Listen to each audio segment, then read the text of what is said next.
But I just wanted to emphasize the difference. So bronze, silver and gold. What bronze is about is having some data, doing some analysis and having some ideas about what to do. That's really what bronze is about, quite straightforwardly. For silver, you've got to have done all of that, but you have to have done something and you have to have shown that you've done something, analysed it, and you have some, again, some good ideas where to go forward. So the difference between bronze and silver in principle is that you've done stuff, that you're a little bit beyond that. And gold, frankly, if you are ready to apply for gold, you should be giving the talk rather than me, so I'm not really going to say anything about gold. But you have to be basically a beacon of good activity. So here's a few reflections to begin with. And the top three are essentially saying the same thing. So you need senior management buy-in. And I don't mean by buy-in that they've given you the task of doing it. Right, well, you're doing that. You're a woman looking around, right? I'll come back to that later. You're a woman, you can do that, and I'll write a letter. Draft me the letter, will you, and I'll sign it. Don't want any of that. So you've got to have, if your head of department or dean or whatever is not buying into this, you're not ready to apply for Athena SWAN. So it needs commitment from most, maybe even all staff. It needs your head of department or whatever, if we're talking about departmental applications. But I just want to, just 1 and 4 there. The first thing, I know my talk is about writing a good Athena SWAN application, and I will be talking about that. But number 1 is the most important thing of all. Frankly, this is not about getting a piece of paper from the Equality Challenge Unit. It's about making things better in the departments. And that's the approach you should take. And if you take that approach and you do it successfully, you will get Athena SWAN accreditation. And my colleagues, Annie is nodding vigorously. That is absolutely true. And the final one is there is no correct Athena SWAN application. And I'm going to come back to this point later, and I was talking to Pat about it over a cup of tea. There is a trend with Athena SWAN, because it's becoming more and more important in the ref and other places, for senior management in the universities to see it as their job to look after Athena SWAN. You've got to resist that with every fibre of your being. There is no such thing as a generic good Athena SWAN application. It has to be rooted in the department, otherwise it's useless. So here's the next one from Athena SWAN. This is about the process of application. And I'm going to go, whoops, I've turned myself off, I think. Yeah, there we go. So plan, data, analyse, write. So this is the process of creating the application itself. So let's go through those in sequence. So plan, the self-assessment team should be diverse. And so looking around the room, right, it's all too often, I'm rude, aren't I? All too often, this is seen as a woman's issue, and it isn't. It's about everyone. It's about everyone, and it's about making things good for men, for women, for transgender, for everyone. So it should never be seen. So you want a good diverse panel. You want representation from all grades. Students' representation is particularly good. And you can share the work out. Some of the best applications, some of the best organised applications have the SAT with subgroups. So you might have one looking at progression, student progression. You might have one looking at employment, looking at procedures, however you choose to do it, in whatever way to do. So that's important. You mustn't have one person doing all the work. I've spoken to enough places to know that sometimes it falls on the one person's shoulders. It's not going to work if that happens. And then a couple of points here is about the SAT and its role in the department. And I think there are 2 really important things here.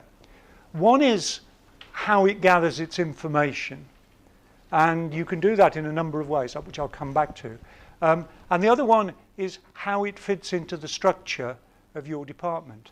And this is where it's crucial that you distinguish between the objective of writing the application and the objective of making your department a better place.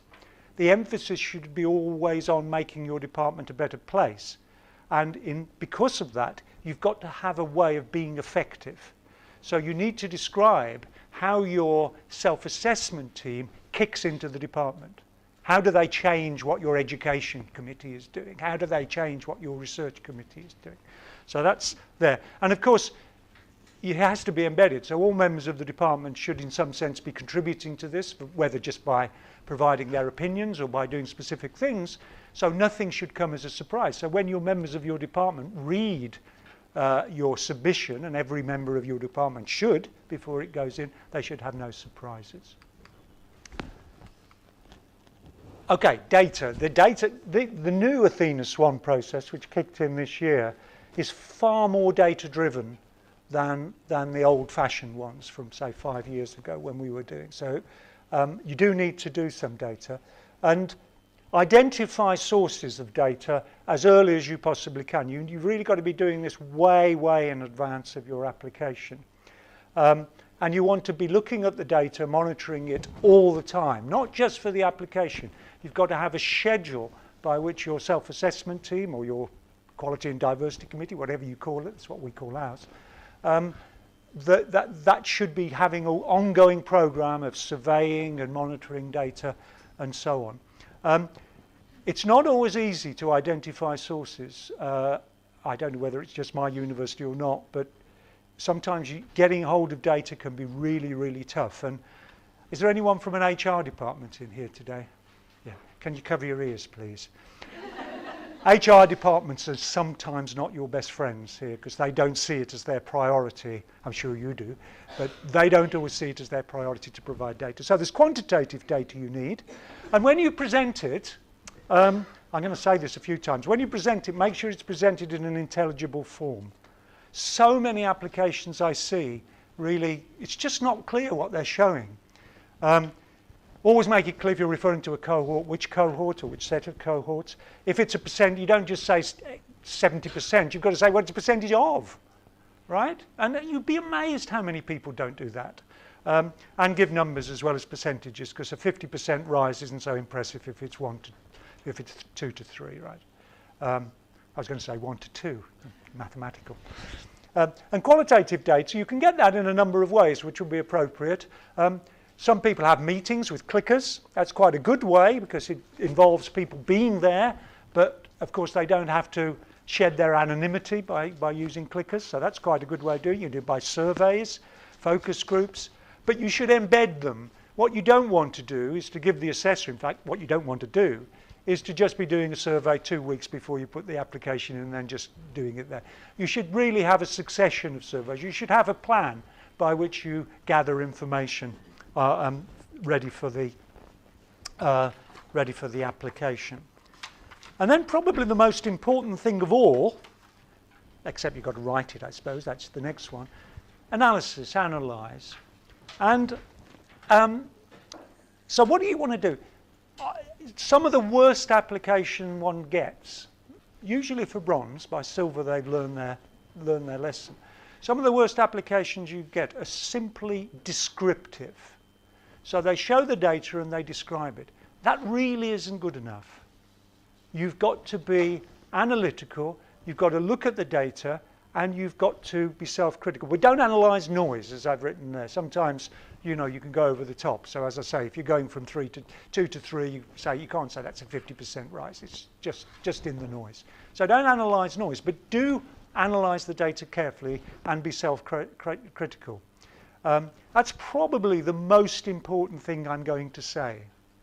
So make sure you've got that. It is one of the biggest faults in poor applications. We're going to be looking at transitions. And what do I mean by transitions? So if you're looking at promotion, lecturer to senior lecturer, senior lecturer to reader to professor, applications to shortlist to appointment and so on. But the golden rule I've written there, which I think is vital, the golden rule is always look at the step below to see whether you're being fair in the next step up. It's quite a simple golden rule, but relatively few people follow it, and it is very important. So if you're biologists, at A-level, what is it, 60-40 in favour of women, although it's quite a popular subject for men at A-level, or boys and girls, I suppose, at that age. so if you're looking at your intake, what you compare with are the people who do A-level biology, right? That's just a simple thing by looking at the next step below. So that's one of the things for analysis. Try to link across categories. What I mean by that is that if you've got an issue with promotion and you've got something which is cropping up in the surveys, try and link those two things in your analysis if you possibly can. It's not always easy to do that, and one should never jump to conclusions. You shouldn't make assumptions. You should always try and be analytical and see what the evidence is telling you rather than jumping to conclusions. But do try and link across the categories if you can.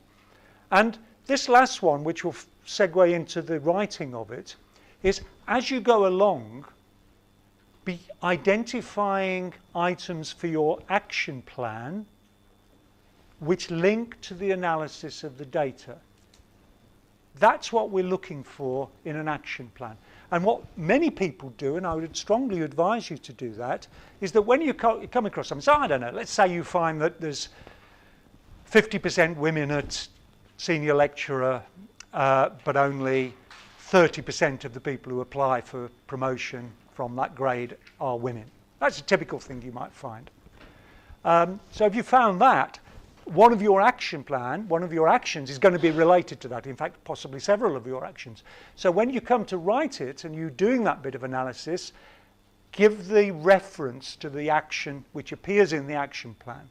I'll come back to that later. And so that does two things. It means that the person assessing, the people assessing, it's easier for them because they can see the link, but it's also very good for you because it sharpens your mind on making sure that your actions are evidence-based. So you know why you're doing it. So that's quite an important point.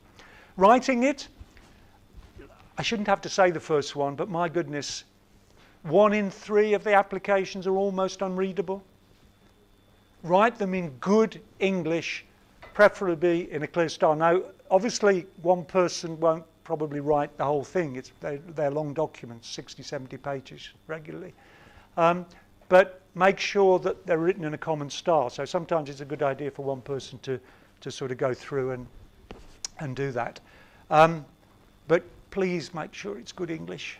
Make sure it's logically consistent as well as written in good English. Present data clearly, analyse, not describe, as I've said. Don't try and blow your trumpet too loudly. One of the things that gets up the assessor's skin is if they feel you're trying to pull the wool over their eyes. That really upsets us. And you don't want to upset the assessors because you want to be nice to the assessors, so don't do that. And there's just these last two things, referring back to the role of senior management. Leave yourself time to manage the formal approval process. Now, in most universities, there will be some senior committee or some senior person whose job it is to read through your proposal and approve it. Make sure you get it to them in good time, but don't let them bully you. You have to own the process, because if you don't, it won't be bottom up. It won't be coming from the department, and it won't be convincing. It has to be linked. It comes back to the point I made in one of the earlier slides. There's no such thing as a generic Athena SWAN application. It has to be matched to your to your particular circumstances. So this is the framework. This is how you write it. That's the list of stuff. Again, I'm not going to spend any time on that. You'll all know that. So I'm going to go through some of these. The letter of endorsement, head of department to show personal commitment, show how Athena SWAN is embedded in the processes. And the fourth one, of course, they should endorse the application. They should personally say that it's honest and accurate. The third one is one, in my experience, that almost no letter of support does, even though they are explicitly asked to do so, which is to link the Athena SWAN work to the departmental and the faculty and the university strategy. So show how work on equality and diversity is strategically important in the organisation. And as I said, most people miss that out. That you can have the slides afterwards, by the way, if you're all scribbling them down, as far as I'm concerned. Description of the department, that's a simple description of the department. Diagrams help, but don't make them too complicated. I've seen some seriously complicated diagrams. But the final point is the most important one. Highlight what is unusual about your particular department. So it might be a new department. It might have multiple sites. It might be the financial. So for physics at King's, the two things I would say to get over would be the way we organise is that faculty holds the budget, which makes a difference to how we do things. And secondly, that physics at King's shrank to a very small number of staff and has expanded dramatically. Those are the things which provide the individual context to your department. So those are the things you should emphasise in your description of the department. What makes you different? What makes you that the assessors might want to know that might make it unusual. The process, well, you obviously need to list your SAT members. Give a little pen picture. Say who they are, what they're interested in. Any children, whatever. You need to say how the committee works. For example, I mentioned earlier about having subgroups and so on, whether it does that, so you put that in. How often you meet, that's very important. If you only meet twice a year, you're not going to cut much ice. People are going to say, well, that's not very good, is it? So, and talk about consultation and the departmental structure, the 2 points I made earlier, but they are relevant here. So it's really, I mean, one of the things that should not happen in a department is that diversity issues should not be treated as the sole province of the SAT, right? They should be embedded. So if education matters are there, the education committee should be dealing with them, and so on. That's really rather important to say how it's embedded into the department. Picture of the department. I've mentioned the first point, the first 2 points already. Use benchmarks. There are benchmarks available. So if you're looking for how many women professors you have, benchmark yourself against the community, and just see how you're comparing. I've mentioned the last bullet. The penultimate one about data and self-consistency. This is a really important point. I guess in about half the applications I see, data are not self-consistent, right? So there's one. I've got an assessment coming up at the end of the month. In one of the departments, they claim to have over 3 years. They claim to have some. I'll make the numbers up. It's not. I can't remember the exact. Say 25 students, but they're only claiming to recruit 2 students a year to a particular postgrad. How on earth is that happening, right? And of course, what that does to the assessor, it makes you. First of all, it irritates you, and secondly, it makes you suspicious that the data aren't accurate. So whenever you're looking, cross-reference between the data and make sure they're self-consistent. So this is one of the points. It's about equity. I mean, the whole process is about equity. When Athena SWAN started, actually, I'm sure you all know this, because in certain science subjects, science, physics, engineering, maths, there was a shortage of women, and that's where Athena SWAN grew from. It's now, of course, covering all subjects. And, of course, it's some subjects. I've assessed a psychology department that said, oh, nationally psychology is 70% or whatever it is, and we've got 85% women. Isn't that fantastic? No, it isn't. It's awful. So be careful. So it's not just about promoting women. Transparency of procedures is particularly important, and I'll give you an example of what transparency means. So promotion. This is what would be good for promotion. Clear criteria, of course. Staff are encouraged to apply. So what I do as head of department, I make every eligible member of staff send me their CV every year to make sure that people don't have to make the decision themselves whether to apply or not. Staff briefings by the head of department, dean, feedback if it's successful or unsuccessful actually, and of course transparent allowance of maternity leave, paternity leave, special circumstances. All too often we see in applications, oh, we do it informally. Don't do it informally, do it formally. Make sure it's written down. So at King's Physics, anyone returning after a extended period of leave gets reduced to a half load on teaching and admin. That's written down. It's in my workload allocation model. Make sure it's in yours as well. So make sure that it's formal. Male participation in things like paternity leave, training, is very important, and it's often a measure of how well embedded diversity is into the departmental structures. Because if the men are just ignoring it, they're saying it's a women's issue, and it's like I said earlier, diversity committee or SAT is doing all that, I can just forget about it and carry on working till midnight while my wife looks after the children. It is about men participating. That's a really important part of it. I've mentioned the next point. Research data is often relevant. So who gets returned to the ref? Grant applications and things like that. Sometimes that's forgotten. It doesn't have to be there, but it shows that you're looking. It shows that you're monitoring everything. The more you can monitor, the better it is. One of the things we started to monitor, actually, we'd only just thought of it, is the mitigating circumstances forms that students put in for exams, and we found an enormous gender difference on those when we bothered to look. That's something we have to look into in future, but it's an example. So that's an example of something you would do, might develop something for your action plan and so on. And transparency of procedures and data is very important. Organisational structure, workload model. Again, 1 in 5 applications has a proper workload model. 1 in 5. It's tough. It's resisted. There's a talk I give about workload models, actually, which I'm not going to do today, but make sure that all the diversity activities are included, obviously, and make the point that if it's not in the model, then it's not valued. In my experience, workload models have to be bottom-up. And if your university is trying to impose a top-down one, it's not going to work, because there's no workload model that will work for English and for biology together, because you're completely different. You've got lab work and everything. It's just not going to work. So make sure it's your workload model. How is information gathered? Bullying and harassment is very topical, of course. Core hours, give examples as well as stating policy. What do I mean by that?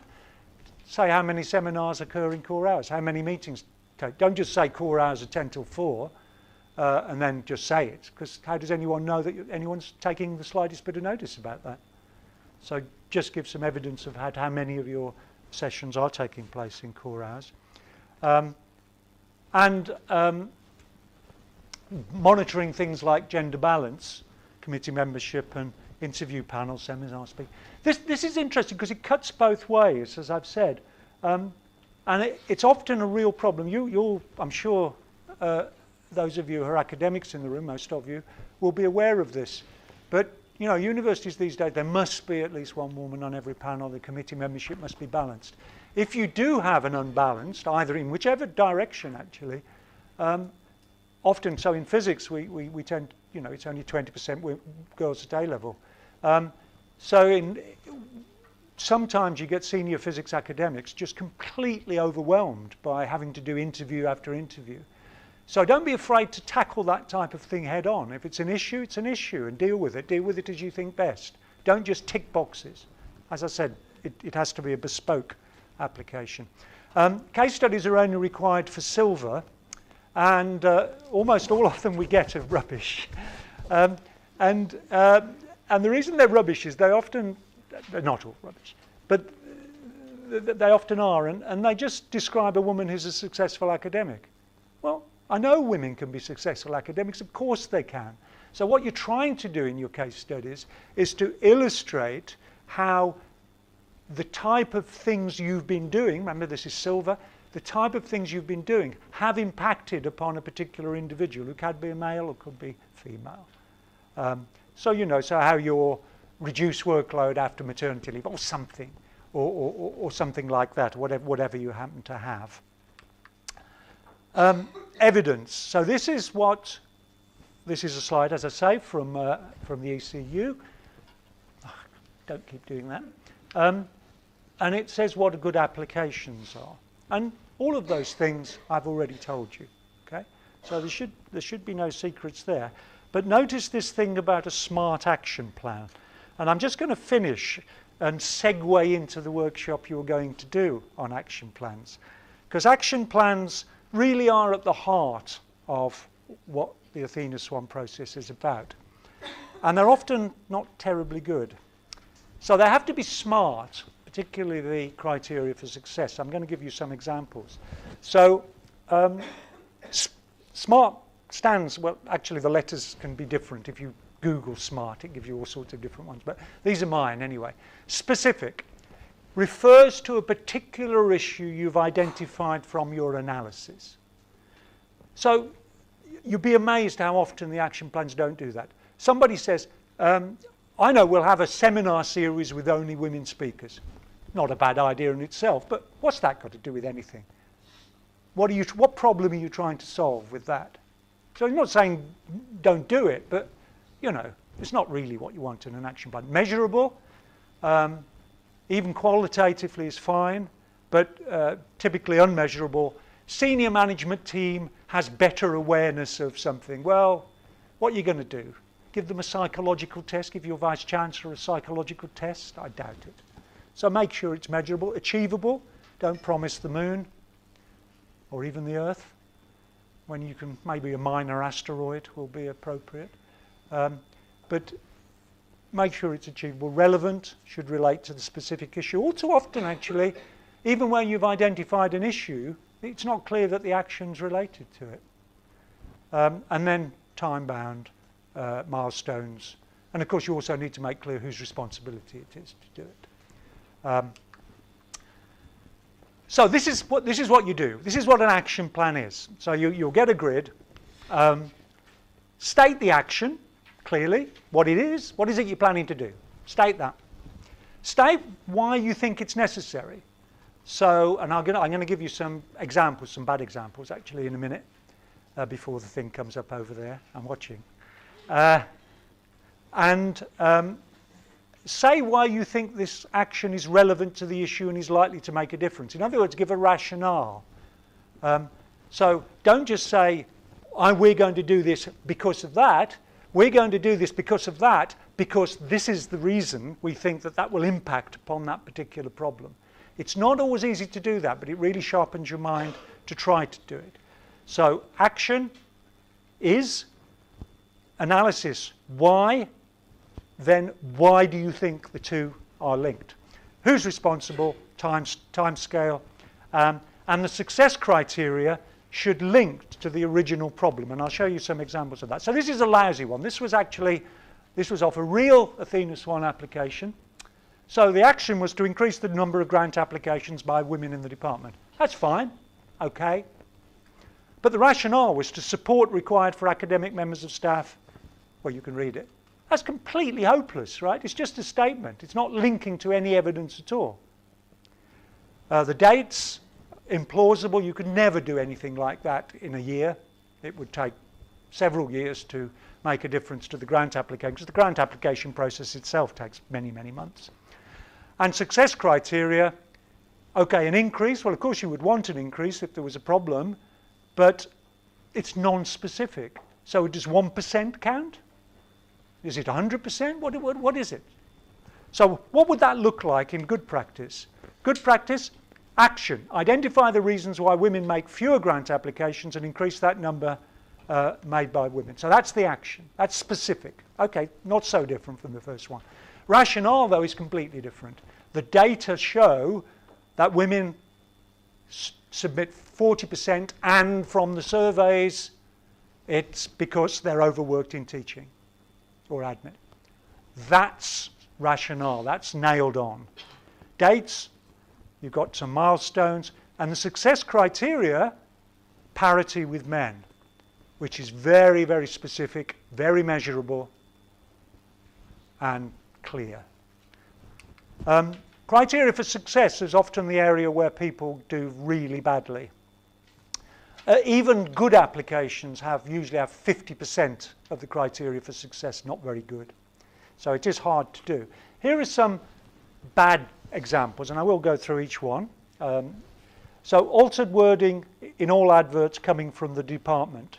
That's not a criterion for a success. That's just an outcome. That's just action, right? It's just stuff. So if you're in the column criteria for success, targets, or whatever you want to call it, that would not be acceptable. Because it's just a process. I mean, how can that be an outcome? Monitor data and analyze progress. Again, I've seen that. These are all taken from real applications. Hopeless. Monitoring data can't be a success criterion. It's what you do to decide what your action plan is.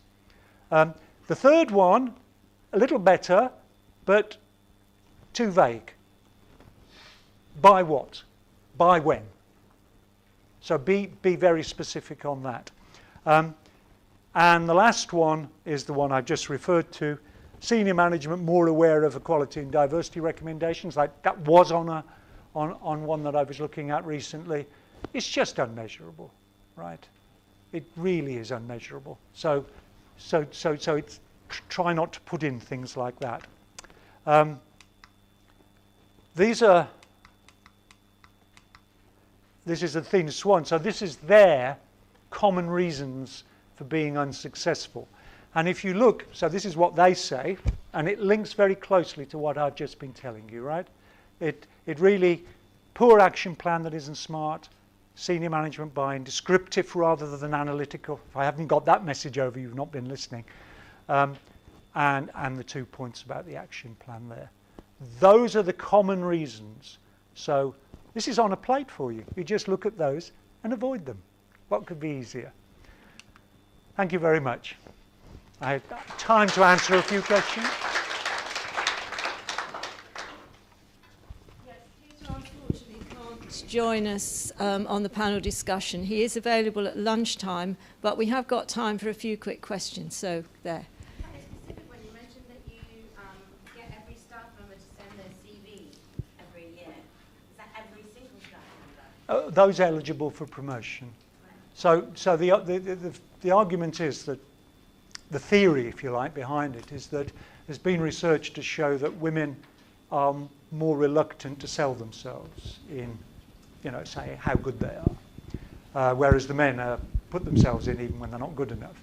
So rather than allow it to be their judgment, I collect all the CVs from all the eligible staff, I convene a little committee, and we look at them and we feed back. We then feed back on the CVs. So typically, I'd say go in for promotion, go for reader, wait a couple of years. This is what you need to do in order to be a professor. So that's how it works. I think that works. I think that's good practice. I think that works pretty well. Other questions? Thought I saw another hand There's another. over there.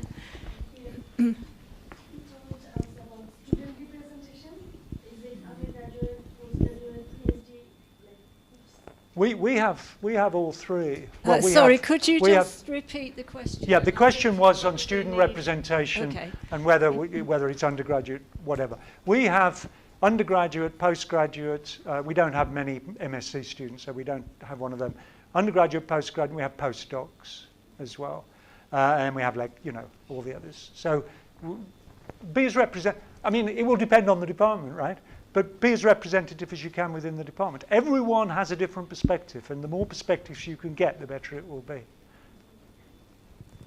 Any more questions? Yes, here. There is obviously an immense amount of data that can be collected, that should be asked for, that should be thought, first to gather, then to analyze, and so on.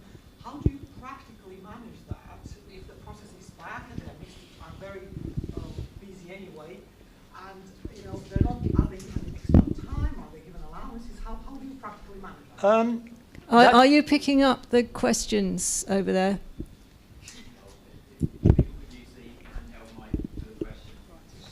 Okay, so I can repeat the question. The question was about how do you manage all the possible data that one could accumulate? It's a very good question, and of course you can't do everything. You can't get all data on every possible thing, and it will depend to some extent on the nature of your department. But the best way to do it is to try and automate it as much as possible. So if your HR department is pulling its weight, they should have all the data accumulated for all the appointment procedures, right? So that should appear on a university level data dashboard, and you should be pressing for that with your colleagues in other departments. Because if you have to do it all at the departmental level, it really is a lot of hard work. So that the students should be, the registry should be able to provide you with the student data. So a lot of it is just getting people organised so it's in place. It should be straightforward because all departments now are going for Athena SWAN in all faculties. So the university, you should be putting pressure on your university to automate it as much as you can. I mean, we had a terrible problem. HR had a computer crash, and you know we were trying to retro get all the data for job applications. It was murder. So it can be very difficult, and it is often, people often describe it as the hardest part of the whole process. Particularly if you're starting from scratch, you know, if you don't have old data, you haven't got anyone organised, really can be hard. And as I say, I mean, we looked on our website and found we had student data in 2 different places that the university put, and they weren't consistent. So even, you know, at the level of numbers of graduates, they were just disagreeing violently. Not a very good answer, but get your university organised is my advice. He's not a prophet.